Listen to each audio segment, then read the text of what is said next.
Добрый день, дорогие мои подписчики. Давненько я вам не показывала реалии жизни молодого российского пенсионера. И сегодня вот нашелся повод. У нас пурга. Ничего не видно. Тот самый случай, когда, можно сказать, свету белого не видно.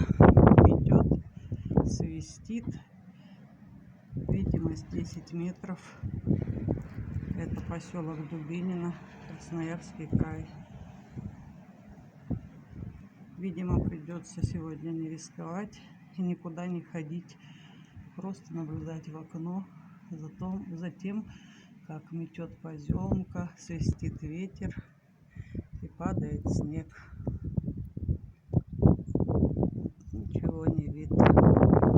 Печалька. Я собиралась погулять. Надеюсь, что через час или два это все закончится. Вон люди еле идут через дорогу, если вам видно.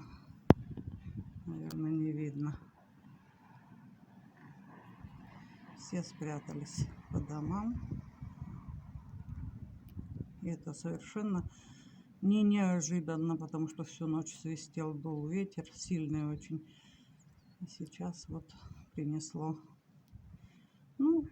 А вам всем желаю тепла, мира.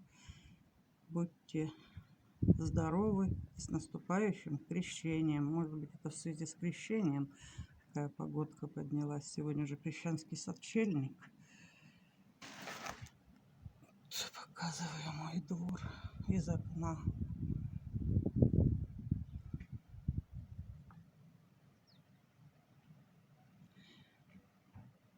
Всем пока.